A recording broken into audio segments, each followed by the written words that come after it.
దాన్ని కాంక్రీట్ జంగలుగా మీరు అనుమతులు ఇచ్చుకుంటే పోలేదా? ఫామ్ హౌస్లు ఏం గారికి జీవో తిరుమలలో కేటీఆర్ గారికి లేదా? హరీష్ రావు గారికి లేదా? కవలకుంట్ల కవిత గారికి లేదా? ఇంకెంతమంది ఎమ్మెల్యేలకు ఉందో, ఎంతమంది మాజీ మంత్రులకు ఉందో ఒకసారి లిస్ట్ ఇవ్వండి, ఇస్తాం. జీవో తిరుమల విధ్వంసం జరగాల్సిందేనా? పర్యావరణ సమతుల్యత నాశనం కావాల్సిందేనా? 400 ఎకరాల గురించి సుప్రీంకోర్టు మాట్లాడుతుంది, మేము మాట్లాడుతాం. మీకేం సంబంధం ఉంది? మీరెందుకు మా మీద మాట్లాడుతూ ఉన్నారు? బీజేపీకి మాట్లాడే హక్కు లేదనేటువంటి నైతిక హక్కు కాంగ్రెస్కి టీఆర్ఎస్కి ఎక్కడ ఉండదు? We are fighting for the cause, we are fighting for the people.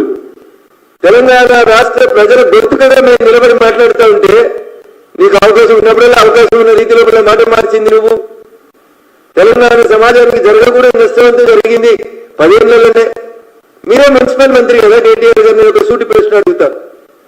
Strategic road development ప్లాన్లు ఉన్నటువంటి ప్రాంతాలలో రింగ్ రోడ్కి ఎక్కేటువంటి సర్కిల్ కాడ 50 ఫ్లోర్ల పర్మిషన్ ఇచ్చారు. మీరు ఎట్లా ఇచ్చారు కేటీఆర్ గారు? ఏం లేదు కదా వెనకాల మధ్యలో రింగ్ రోడ్ ఎక్కే దగ్గర నానగ్రామ్ కూడా చౌరస్తాలో రింగ్ రోడ్ సర్కిల్ కాదు, పైకి ఎక్కే దగ్గర లెఫ్ట్ కి 50 ఫ్లోర్లు, రైట్ కి 50 ఫ్లోర్లు పర్మిషన్ ఇచ్చారు మీరు మున్సిపల్ శాఖ మంత్రిగా.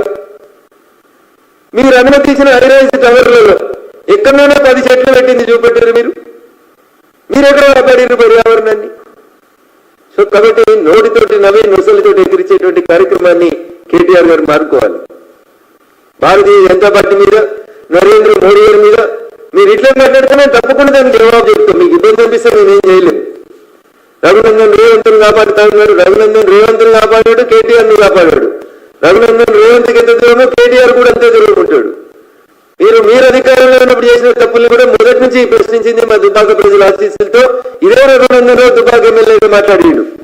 నేనే కదా ఎమ్మెల్యేగా మొట్టమొదటిసారిగా అసెంబ్లీకి అడుగుపెట్టిన రోజు మీకు మీ నాన్న ఆ రోజు ముఖ్యమంత్రి గుర్తు చేసింది, జయ జయ హే తెలంగాణ జననీ జయ కేతనం. ఎందుకు తెలంగాణ జాతీయ గీతంగా, తెలంగాణ రాష్ట్ర గీతంగా ప్రకటించలేకపోయిందని అసెంబ్లీలో మొట్టమొదటి రోజు అడిగింది రఘునందనా కేటీఆర్? అప్పటిదాకా 7 ఏళ్ళు అధికారాన్ని అనుభవించి తెలంగాణ ఉద్యమ సమయంలో వాడిన జయ జయ తెలంగాణ జయ గీతం అనే గీతాన్ని రోజు ఆ రోజు అసెంబ్లీలో ఆలోపించకపోతే ఇదే రఘునందన్ ఆ రోజు మీరు అధికారంలో ఉన్నప్పుడు అడిగిండు. ఇదే రఘునందన్ ఇలా రేవంత్ కూడా చెప్పాడు 400 ఎకరాల హెచ్సి భూముల విషయంలో మీరు తప్పు చేస్తున్నారని. అందుకనే మేము పోయినాం, అడ్డుకున్నాం, ఆపినాం. దానికి పొద్దున్న లేస్తే భారతీయ జనతా పార్టీ ఎంపీలు ఎవరు ఉన్నారు?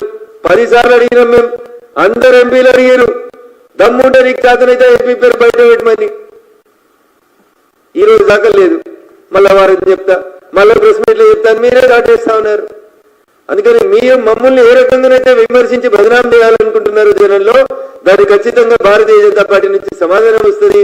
వినే ఓపిక శక్తి ఆ భగవంతుడు మీకు ఇవ్వాలని కోరుకుంటా ఉన్నా. ఎందుకంటే భగవద్గీతలో చెప్పినారు, ఇవ్వాలని దాన్ని యునెస్కో గుర్తింపు వచ్చింది. ఒకసారి చదువుకో కేటీఆర్ గారు.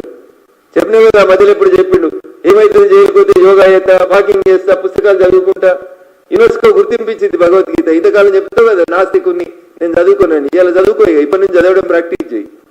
చేస్తే మంచి జరుగుతుంది నీకు. భగవద్గీత నీ జీవితానికి సంబంధించి ఎప్పుడెప్పుడు ఏం చెప్పిందో కొంచెం అన్వయించుకో, బాగుంటుందని చెప్పి కేటీఆర్ గారికి సందర్భంగా తెలియజేస్తూ, మీడియా ఉందని, సోషల్ మీడియా ఉందని ఏదో చేస్తామని చెప్పి ఊకదమ్ముడు ఉపన్యాసాలు ఇస్తే నేను మళ్ళీ చెప్తున్నా కేటీఆర్, నువ్వు 2007లో జై తెలంగాణ అంటే రఘునందన్ 2001లో జై తెలంగాణ అన్నాడు.